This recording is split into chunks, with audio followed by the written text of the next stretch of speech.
पुइलु रे सनम को जोहार नवा वीडियो रे सनम को सगुन दाराम तेहेना वीडियो रे दो सारी गिद्रा कुमड़ू और एड़े गिद्रा कुमड़ू नुकु विषय तेबन रपड़ा चेदा से नितो नोंकान घटना नेलोगोग कना सारी गिद्रा कुमड़ू मा बाबन साम दाड़ियाको कना उनको खाली गिद्रा कुमड़ू जहां माने डुप्लीकेट वाला उनको साम काते दाल दाल तेबन दाल गजे को उनका घटना को सामनाते हेज एकना उनको तो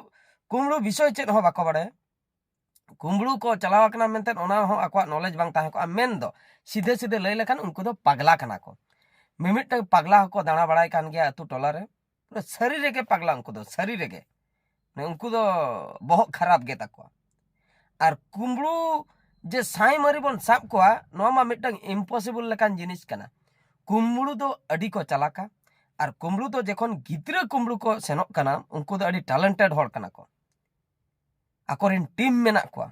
किडनैप को गिद्रा से गिद्रा उठाव कदे माने उनी गडरे संभाया इने परे ओंडे को ओकासन को फेरार चाबा ठिकना बाबन न्यामा माने नुकु साब दो अडी मुश्किल ना कमी कना बाको लिया फिल्म रे मिटा डायलॉग ताहे कान दो शाहरुख खान फिल्म रे डॉन डॉन को पकड़ना मुश्किल नहीं है नामुमकिन भी है माने उनको साब दो मिटंग कुकुमु लेका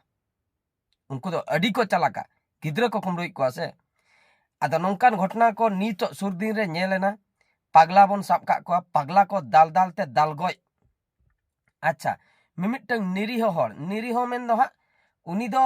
आबो अतुर नि दो हा बांग कनाय निरीह हर कनाय मेनखान आबो अतु सेनते सड़क चलाव कना तो सड़क ते मा जतो हर गे को सेनोआ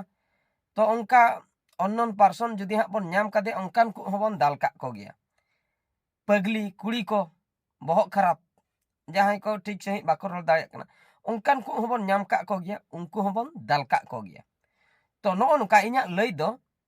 माने सयलुक गिद्रा कुमड़ू दाल दाल तेबन दाल गय को ओना दो इन दो कुसी गिन बुझो ओना दो सपोर्ट बना ठीक गया मेनखान मिटंग हो जदी बिन गिद्रा कुमड़ू माने निरीह हर माने गिद्रा कुमड़ू भाभी कते बन दाल गजे ओने ओना दो बाय ठिक कान ताबना ओने ओना दो माने अडी खराब कना अपनारा कथा गे सपोज आयुब बेड़ा इनगे बेटा प्रोग्रामिंग चला कना कथा रिन लैया मिटंग नोंकान जगह रे असुविधा होइना टाटका गे गाड़ी खराब ना उनका हो हुयुक कान गया गाड़ी कथा गारंटी बनो टाटका खराब ना निंदा बेड़ा प्रोग्रामिंग चला कान ताहे नो किछु दिन लहा रे हो राती 8टा 9टा जोखा हो प्रोग्रामिंग चलावा कना टाटका धरा जो गाड़ी खराब ना आदो अपनार दो को ठीक का बना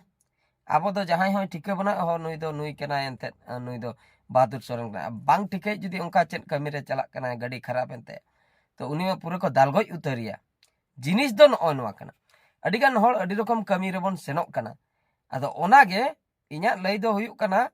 सयलुक गिद्रा कुमड़ू बन दाल दाल ते बन दाल गय को ओना दो मिट सेनते ठीक गया मेनखान मिटंग निरीह बिन गिद्रा कुमड़ू माने नाचार होड़ जदी बन बिना दोस्ते बन दाल गजे कना ओने ओना दो बाय ठीक कना ओने ओना खातिर कोर्ट रे जो न्याय व्यवस्था बनुआ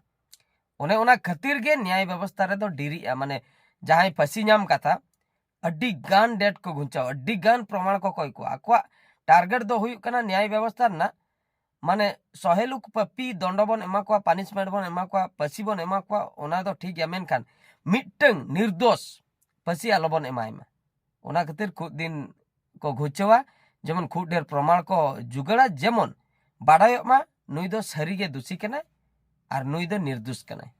तो ओने ओना खातिर अडी दिन टाइम लागा उनको टारगेट दो मिटंग गान निर्दोष जेमन आबो पसी आलोबन एमायमा आदो ओना गे नित समान गे चला कना तो निरीह होड़ को दाल हचो कना पगला को दाल गय हचो कना नोंकान घटना को नेलोगो कना अडी गान खबर को सेटर कना ओना खातिर आले एरिया रे मेन दो आलिया ब्लॉक जहां राजगोविंदपुर ब्लॉक एरिया रे पुलिस माइक ते को अनाउंस आसता आयु माइक ते को अनाउंस नोंका जे जहां गे जुदी बिन चिन्ह फोड़ टोला भीतर रे पे नामे कना तो तोले पे दाल दो आलो पे दालिया तोल कते पुलिस खबर को पे आले हजू आले उनी आले इन्वेस्टिगेशन आले इंक्वायरी आले सरीगे कुमड़ू कना से बांगा तो नो नोका ओना हो मिट सेनते ठीक गया मिट सेनते बानर सेनते दो बइन लेया पुलिस जहां कथा को लेके मिट सेनते ठीक गया साब के दिया बन तोल के दिया बन पुलिस बन खबर को पुलिस हेज कते को इदी के तापर पुलिस कमी मेनकान नोंका होतो हुई दाड़िया जहां को कुंबड़ो पुलिस चला हो लिंक ताहे को पुलिस को पैसे को एम का इदी के दिया को तापरे को आड़ा गद काया ओना होतो हुई दाड़िया ओने परा लई के इन जहां लेका माने जुदी बन साबे को कट्टी बन बड़ाया कुंबड़ो किंबा गिद्रा कुंबड़ो कते दड़े ताहे आई बन साब नाम कते गिद्रा मेसा बन साब कते आर बखा टोला भितिर रे चेत हाना नवा जिनिस कुंबड़ो कते दड़े ताहे जिनिस मेसा बन साब कते किंबा जहां कुड़ी हपन चेतारे नाहचारे कमी ताहे कमी ऑक्तो बन साब कते उनी दो आदो प्रमाण दो बाय दरकार उनी दो पूरा कन्फर्म अब बन बड़ाई के मेद ते बन नेल के को माने बार होल गान किन नेल के किना बांगा नुई दो नंका ताहे कुंबड़ो ताहे बका ओड़ा भितिर खने दड़ उडू किना बखा दो गिद्रा साब कते दड़ी ताहे उनी दो आदो पुलिस फोन दो बाय दरकार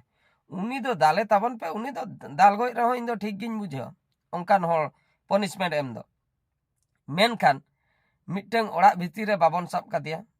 कुड़ी हपन चेतारे नाहचार जोखा हो बाबन साब कदिया गिद्रा साब कते दड़ ऑक्तो हो बाबन साब कदिया उनी दो आबो अतु सड़क ओका चलाव कना ना सड़क सेनते ताड़ामे ताहे आय मेन दो ओका ते तारे चला कान ताहे से ताड़ाम ताड़ाम तेगे चला कना उनी बन साब के दिया सड़क रे उनी बन ओधाव के दिया उनी बन दाल के दिया ओने ओना दो मी सेनते खराब हो बुझ गया अद बाबन बडाय का पाले चेन एटकेटणे खातिर ताड़ाम का गया ओका ते तारे चला कना उनका मा अडी गान हड़ बन सेनोक कान गया हानते नाते तो ओने ओना हुयुक कना कथा माने जेते अपराधी मेना को जेते सरी के कुमड़ू मेना को उनको बन दाल गय कर अड़ी चपड़िज बनुआ उनी दो कुमड़ू ताहे साब नाम आचोय ना माड़े जम के ठीक गया इनका नो निरी हो किंबा पागला आधा मेंटल वाला हो को दाणा बड़ाय गया नुकु को जुदी खाली खाली ते पनिशमेंट बन एमा को नो दो कडी भूल हुयुक कना अदो नेल ताबन पे ओनागे ओका लेकान सिचुएशन रे ओकय बन साबे को जे जहार एरिया रना कथा नो दो इnya एरिया कथा दो बइले जे जहार एरिया रना कथा ओना हिसाब ते पनिशमेंट बन एमा को गिद्रा कुमड़ू माको दाड़ान कान गया नवा खबर मा गोटा पासनाव आकना आर सरी रेगे हको कुमड़ू को मिसिंग केस मेना का अडी गान बाको नामक कना कुड़ी हपन हुयन कोड़ा हपन हुयन अडी गान किडनैप हुयुक कना अदो ओनागे सरीगे किडनैपर को सरी रेगे बन साबे को किंबा गाड़ी मेसा बन साबे को किडनैप ऑक्तो तो नय नंकान ऑक्तो साब कातेन उनको दो डायरेक्ट पनिशमेंट गे बेसा माने पुलिस को बड़ाई बिदलते जेमन आधा कमी तो छिंडव का में